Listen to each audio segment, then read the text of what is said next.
Hi friends, ഇറച്ചിക്കറിയുടെ സ്റ്റൈലിൽ ഒരു ചേനക്കറിയാണ് ഞാനിപ്പോൾ തയ്യാർ ചെയ്യാൻ പോകുന്നത്. അതിനായിട്ട് ഞാനൊരു വലിയ കഷ്ണം ചേന എടുത്തിട്ടുണ്ട്. ചേനയുടെ തോലൊക്കെ മാറ്റിയ ശേഷം നമുക്ക് കഴുകി വൃത്തിയാക്കി ഇതുപോലെ കുറച്ച് വലിയ കഷ്ണങ്ങളാക്കി മുറിച്ചെടുക്കണം. നമുക്ക് കുറച്ച് പൊടികൾ ചേർത്ത് കൊടുക്കണം. ആദ്യം ഞാൻ ഇട്ട് കൊടുക്കുന്നത് കുറച്ച് ഉപ്പാണ്. ഉപ്പിട്ട ശേഷം നമുക്ക് കുറച്ച് മഞ്ഞൾപ്പൊടി ഇട്ട് കൊടുക്കാം. 1 സ്പൂൺ മല്ലിപ്പൊടി ചേർത്ത് കൊടുക്കാം. ഇനി ഞാൻ ചേർത്ത് കൊടുക്കുന്നത് 1 സ്പൂൺ കാശ്മീരി ചില്ലി പൗഡറാണ്.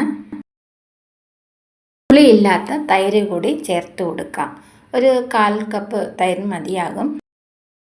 ഇനി ഇവയെല്ലാം ഒന്ന് ഇളക്കി യോജിപ്പിക്കുക.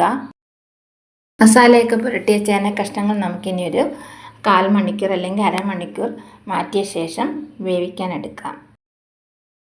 നമുക്ക് ചേനയൊക്കെ ഒന്ന് വേവിച്ചെടുക്കണം. അതിനായിട്ട് ഞാനിപ്പോൾ വേവാൻ പാകത്തിനായിട്ടുള്ള വെള്ളം ചേർത്ത് കൊടുക്കുന്നുണ്ട്. നമ്മളിപ്പോൾ ഇറച്ചിക്കറി ചെയ്യുന്ന അതേ മോഡലിൽ തന്നെയാണ് ഈ ചേനക്കറിയും ചെയ്യുന്നത്. ഇനി നമുക്ക് ചേനയൊക്കെ ഒന്ന് വേവാൻ വെക്കാം.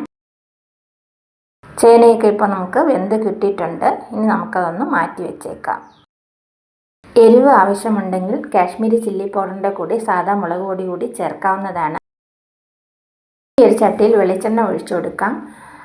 ഞാനിപ്പോൾ കടുകൊന്നും ഇടുന്നില്ല. ഏലക്ക, പട്ട, ഗ്രാമ്പു ഇത്രയാണ് ചേർത്തിട്ടുള്ളത്.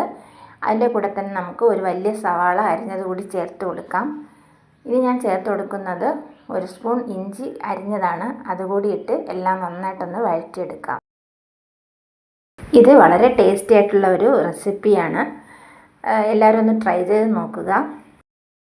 നമുക്ക് ചേർക്കേണ്ട തക്കാളിയാണ്. ഒരു അര മുറി തക്കാളിയാണ് ഞാനിപ്പോൾ ചേർത്തിട്ടുള്ളത്. നമ്മൾ തൈര് ചേർത്ത് കൊടുത്തിരിക്കുന്നത് കൊണ്ട് ചിലപ്പോൾ പുളിപ്പ് അധികമായി പോകും. ഇനി കുറച്ച് കറിവേപ്പില കൂടി ചേർത്ത് കൊടുക്കാം.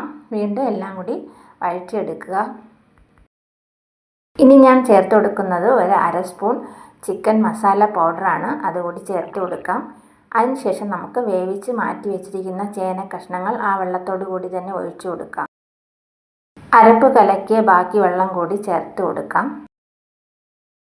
കറിക്ക് നല്ല ടേസ്റ്റ് കിട്ടാൻ വേണ്ടി വെളിച്ചെണ്ണ തന്നെ ഉപയോഗിക്കുക.